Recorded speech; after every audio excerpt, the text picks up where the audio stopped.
مساء الفل عليكم وفنجان كرة جديد لتحليل واحدة من مباريات النادي الأهلي، ولكن المرة دي مش في الدوري، هتكون في دوري أبطال أفريقيا. المباراة العودة ما بين النادي الأهلي ونادي إيجل نوار. خلينا نتكلم إن مباراة الذهاب انتهت ما بين النادي الأهلي ونادي إيجل نوار بنتيجة 1-0 للنادي الأهلي. وده اللي خلى كان ليه تأثير على نتيجة النهاردة أو على شكل الفريق النهاردة، لأن الأهلي دخل المباراة دي بشكل، أو مستر تروب مدرب النادي الأهلي بص للمباراة في فكرة إن هي مباراة ممكن تكون أريح أسهل. الفريق اللي بيواجهه ضعيف، ابتدت تحصل تغييرات في التشكيل. يمكن في فنجان كورة مع بعض، يعني ممكن نشوف إن ده ما كانش ده أفضل حاجة، تغيير في التشكيل الكتير. طبعا هل لما هو قادم، ولكن أنت ما كنتش ضامن الماتش لأن النتيجة في الذهاب كانت 1-0 بس. فكان الموضوع بالنسبة لك عدد التغييرات اللي حصلت، يعني نبص إن النهاردة في التغييرات هنقول إن الشناوي لإصابة الدور برضه ربنا يشفيه، فشوبير اشترك. دي تغييرة معتادة أو مفيش فيها مشكلة. لكن لما تيجي تبص تلاقي عمر كمال اشترك مكان محمد هاني، ومحمد هاني كان على الدكة. بيكهام أحمد رمضان بيكهام اشترك مكان ياسر إبراهيم. وفي ظل عدم التفاهم، أو في ظل إن هو ما فيش لسه يعني تفاهم أو انسجام ما بينه وبين ياسين مرعي، ومش متعودين اللعب على بعض مع بعض باستمرار. لما تيجي تبص في ناحية الشمال، مازال كوكا بيشترك كباك شمال. وطبعا كل السلبيات اللي اتكلمنا فيها الفترة اللي فاتت عن مشاركة كوكا كباك شمال، رغم عودة محمد شكري. ودي واحدة من الحاجات الغريبة.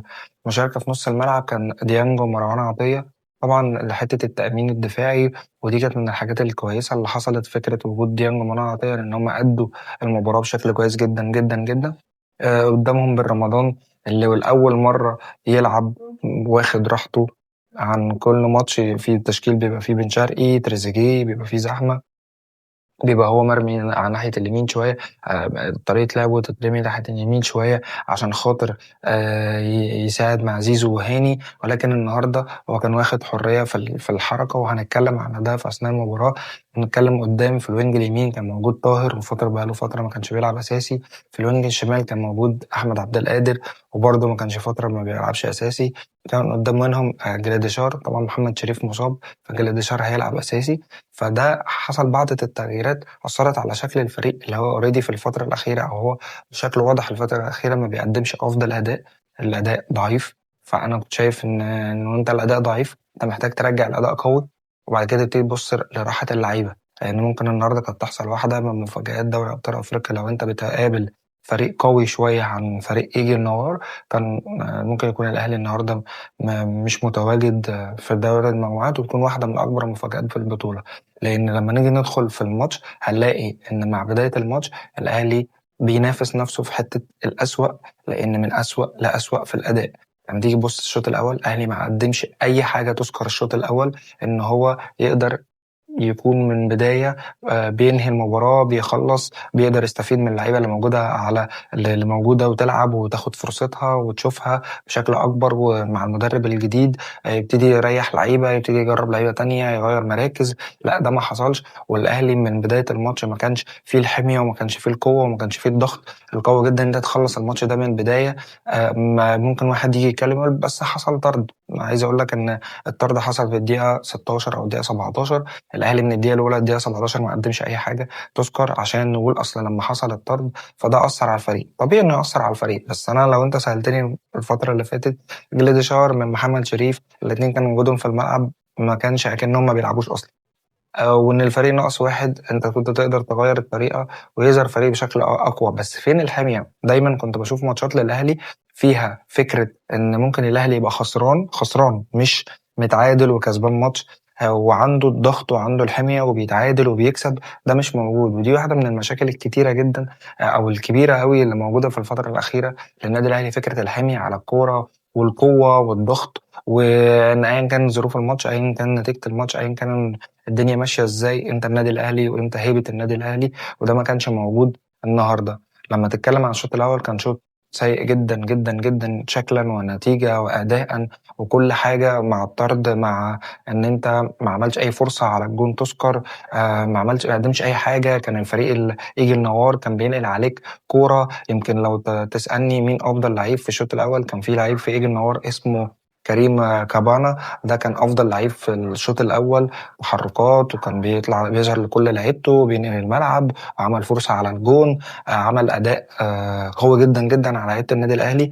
في أكتر من لعيبة من لعيبة الأهلي في الشوط الأول ما كانوش موجودين، أو كان أدائهم سيء للغاية، زي بن رمضان، زي عبد القادر اللي هو النهارده ما كانش قادر. يعني هو عبد القادر ما كانش قادر. دايما بشوف ان الناس بتقعد تقول لا قادر ياخد فرصة ويلعب، وهو اجمد وينج في الموجود في القارة، وهو اجمد من الناس اللي موجودة، وهو مش عارف لو لعب هيقعد مين دكة. طب ما هي جات لك، هي عباد جات لك الفرصة، الراجل في تالت ماتش ليه بيلعبك اساسي. هل دي مش رسالة توصل لك؟ هل مش دي فرصتك اللي انت بتقعد تقول لا اصل انا عايز امشي وعايز اروح الفريق الفلاني الفريق العلاني عشان انا ما بلعبش وعشان مش عارف ايه؟ طب ما تورونا بقى كورة، ما تقدم حاجة قوية.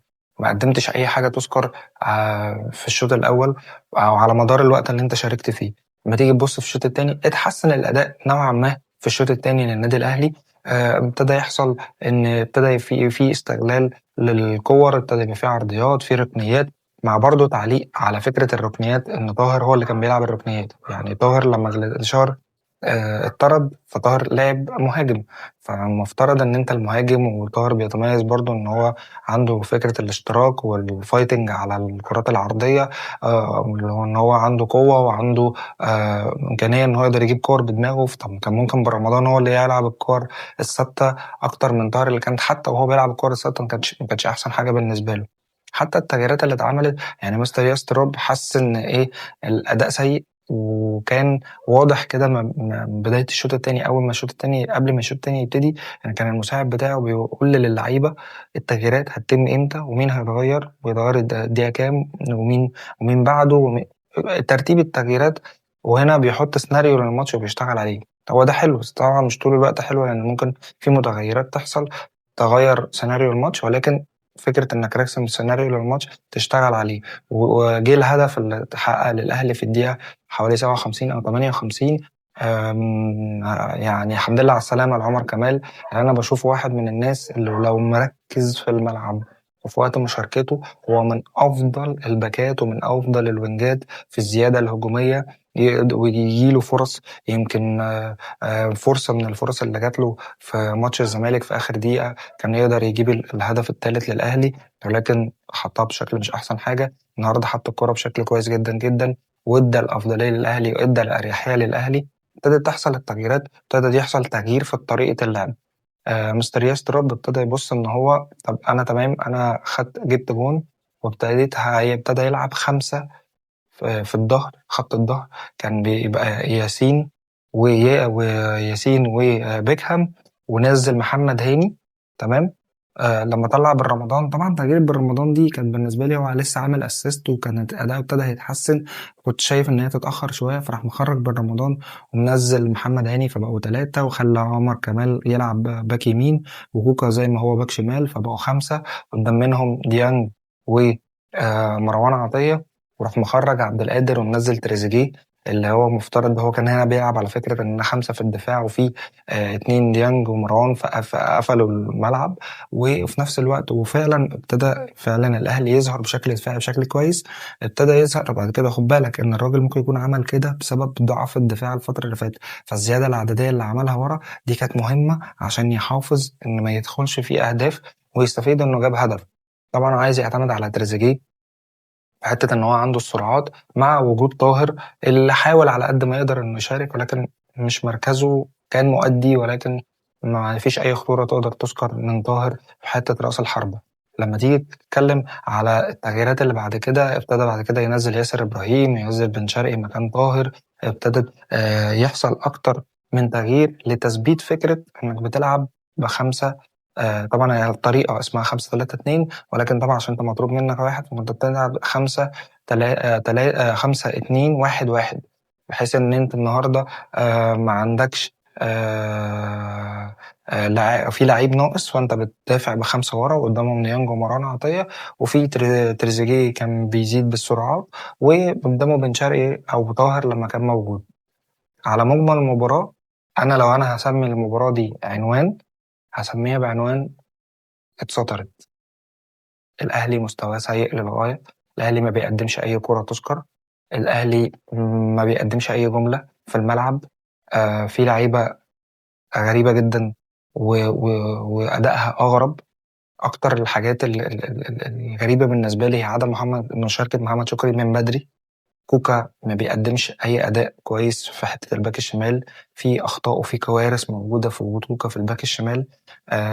يمكن لو في ماتشات هو كان موفق فهو مجتهد مؤدي، ولكن لو أنت النهاردة بتلاعب فرقة قوية عندها وينج يمين قوي، فعلى الباك الشمال بتاعك عندها لعيبة بتطلع نص الملعب، بتطلع باصات، في باصات كتيرة جدا بتتلعب معاه ورا كوكا بتشكل خطورة. شوبير النهارده كان أداؤه جيد، عجبني جدا النهارده. يعني واحنا بنتكلم مع بعض في فنجان كورة كنا بنتكلم على ياسين مرعي وحتة التأخير في القرار، حتة الغرور الزيادة أو الثقة الزيادة. ياسين مرعي النهارده السهل الممتنع، كرة جاية المهاجم ضغط عليه بيحطها في القلب. دي اصول المدافع، ان انا في اوقات لازم اكون لعيب كوره، في اوقات لازم العب مدافع بالشكل الصح، بانتاجيه المدافع الصح، اللي هو انا ما كنتش متسبب في هدف او هجمه خطيره على فريقي. النهارده ياسين مرعي، ديانج عمل ماتش كويس جدا دفاعيا، وكان بيحاول يزيد بالكوره وحاول يطلع الاهلي لقدام. مروان عطيه طبعا استمراريه لفكره قاطع للكرات يعني بشكل مميز جدا، مع طبعا بطء الحركه في الطلوع الكرة اللي قدام، لأن ما كانش فيه لعيبة كتير قدام النهاردة، بس قدم دوره بشكل دفاعي بشكل كويس جدا. يمكن دول أبرز 3 لعيبة كانوا موجودين النهاردة: ديانج، ياسين مرعي، ومروان عطية. شوبير طبعا قدم مباراة كويسة جدا وشال واحدة من سوء تشتيت من ياسر إبراهيم، حطها المهاجم فيرست تايم مرة واحدة على الجون، شالها شوبير، بيطلع الكرة برجله كويس جدا جدا جدا. في مجمل المباراة هو اتسطرت إن الأهلي صعد ودخل في المجموعات. مش ده شكل فريق يقدر ينافس، مش ده شكل فريق يقدر ياخد دوري أبطال في أفريقيا السنة دي، مش ده شكل فريق آم، يقدر يقدم لك حاجة قوية تروح معاه في طموحات وأحلام كبيرة. في أخطاء كتير، في مشاكل كتير. أتمنى معالجة الأمور، معالجة المشاكل. لازم اللعيبة يبقى عندها روح أكبر من كده. لازم يبقى عندها النهاردة فكرة إنك جايلك مدرب جديد. المدرب الجديد ده بيشتغل معاك على إن كل اللعيبة تبقى جاهزة، كل اللعيبة تبقى بتلعب، كل اللعيبة تبقى موجودة، فما فيش لعيب يشتكي. كل اللعيبة تقريبا لعبت مع الراجل ده باستثناء ممكن مصطفى العيش وقفشه. انا ما اعرفش هم ما خدوش فرصه مع الراجل ده ليه لحد دلوقتي، بس خلينا نقول ان لو هم ليهم فرصه بعد كده، فكل اللعيبه اللي اشتركت الاداء ضعيف، لسه في احسن من كده بكتير. الحمد لله على السلامه لعمر كمال تاني، انك ظهرت بشكل كويس. استمراريتك هتحافظ على ده وهتفرق معاك وهتثبت وجودك في الفريق. انا مش شايفه من اللعيبه اللي يستمر في الاهلي وان هو يقدر يعمل حاجه لنفسه. مبروك لجمهور الأهلي العظيم اللي كان في الاستاد وجمهور الأهلي اللي في كل مكان. ولكن النهارده جمهور الأهلي في الاستاد كان عامل ملحمة وكان عامل ماتش كبير جدا جدا جدا جدا في التشجيع في طول الوقت وفي ظهر الفريق.